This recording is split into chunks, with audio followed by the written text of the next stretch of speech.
کافر دانستن یاران رسول الله صلی الله علیه و آله و سلم.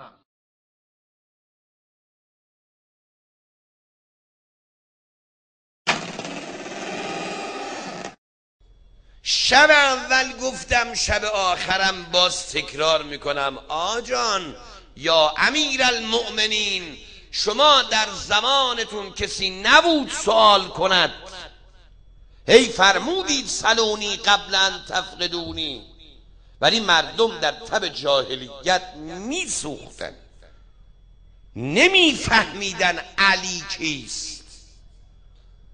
ملتی که فرق بین امیر المؤمنین رو با کس دیگری که بهری از علم و عدالت و فضل و شرف نبرده است نمیداند، تکلیف این مردم معلومه.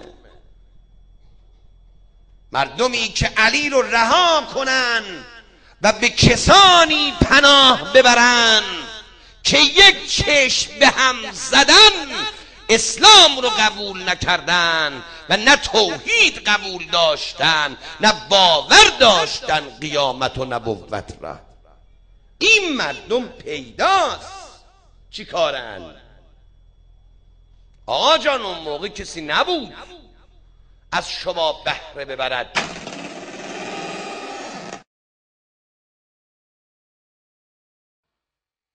برادران و خواهران گرامی، همان گونه که مشاهده نمودید حجت الاسلام دانشمند همانند دیگر علمای شیعه صفوی به راحتی شاگردان مکتب رسول الله و تربیت شدگان مدرسه وی را از دائره اسلام و توحید خارج می‌گرداند، بدون آنکه ذره‌ای بیندیشد که چگونه ممکن است شاگردان آخرین و برترین پیامبر و آخرین و کاملترین دین آسمانی این گونه خائن و منافق و دنیا دوست باشند و بدین پشت پا زنند، حالان که الله رضایت جاودانه خیش را از آنان اعلام نموده است.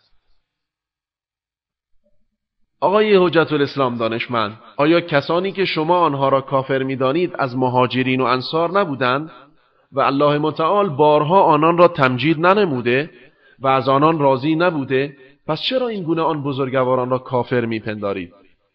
یا شاید نعوذ بالله ادعا دارید که از الله بهتر می‌دانید؟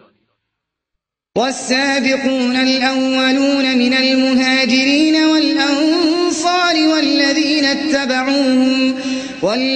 اتبعوهم بإحسان رضي الله عنهم ورضوا عنه وأعد لهم جنات تجري تحتها الأنهار خالدين فيها أبدا ذلك الفوز العظیم.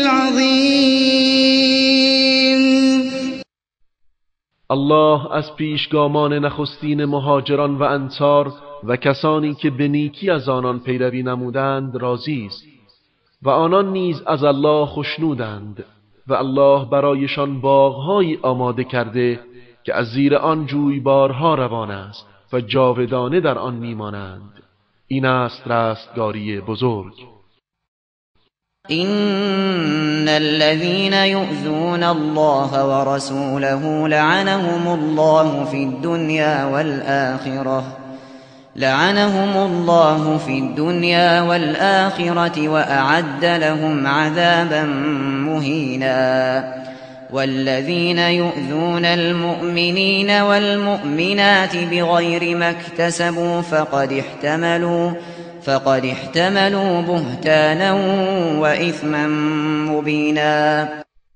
بیشک الله کسانی را که او و پیامبرش را آزار می‌دهند در دنیا و آخرت از رحمت خیش دور می‌کند و برایشان عذاب خار کننده‌ای آماده کرده است. و آنان که مردان و زنان مؤمن را بی آنکه مرتکب گناهی شده باشند می‌آزارند، بدون تردید تهمت و گناه آشکاری بر دوش کشیدند.